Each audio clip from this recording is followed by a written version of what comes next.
Hey guys, Xbox Mod 360 here, bringing you a tutorial on how to disassemble your Xbox 360 controller. There'll be a list of items needed in the description, so to start you're going to want to remove your battery pack so you can get to the unexposed screw that's underneath the label.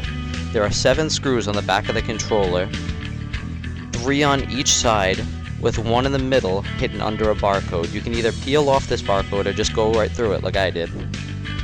So once you have the battery pack off and the screw exposed, you want to take your Torx T8 Security Screwdriver, which you can get on eBay for about $3, and you want to unscrew all the screws on the back, all 7 of them. I'm going to speed up this process because it takes a couple minutes.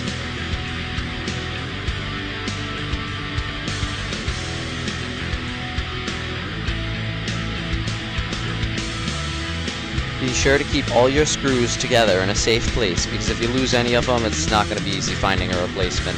So once you have that done, take some Scotch tape or some packing tape, and you just want to tape over the buttons.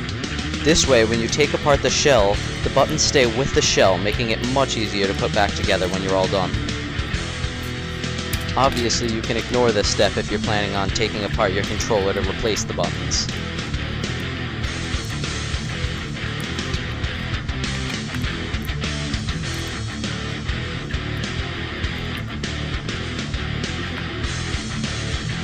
So once you have that done, you're going to take something sharp like a knife or your fingernails like I used here, and you're just going to wedge it between the 2 halves of the shell, and you're going to force them apart. Now that they're unscrewed, they should come apart without a lot of hassle, and you should be able to take off the back of the shell.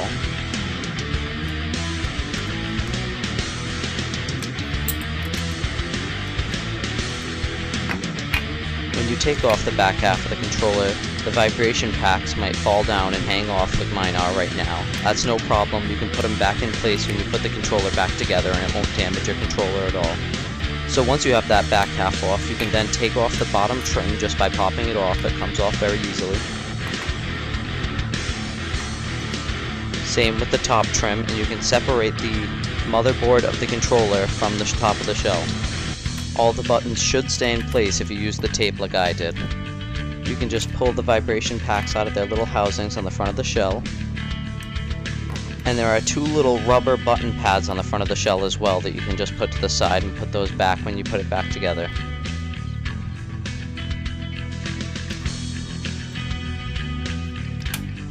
So now what you're left with is the controller's motherboard, thumbsticks, triggers, and vibration packs. These are the 4 LED lights on the guide button when the controller is on. You could mod those with a soldering iron if you so choose. To take off the thumbsticks, it's pretty simple. All you do is pull up and they come off with ease.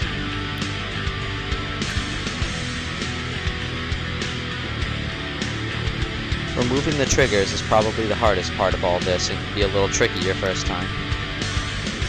So the first step is finding this white bar attached to the black trigger and just pushing it far enough to the side so that it goes down on its own and it's no longer attached to the trigger. 2 little stubs on each side of the trigger prevent it from being popped up and out, and they push up against the white housing.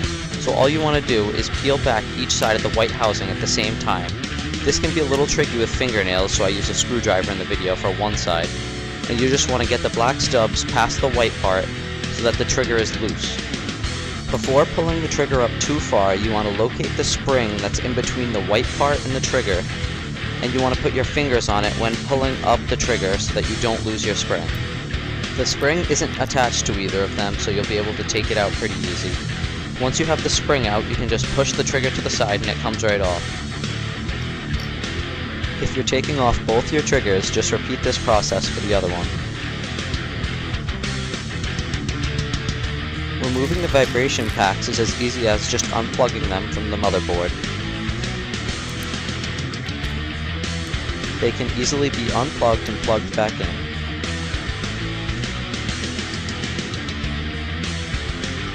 To remove your D-pad, you're going to need a very small Phillips Head Screwdriver and a pair of tweezers.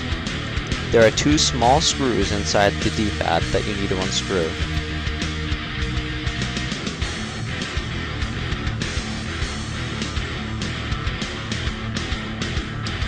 Once you have those unscrewed, on the opposite corners are 2 small pairs of clips. You just need to push these both in at the same time with a pair of tweezers.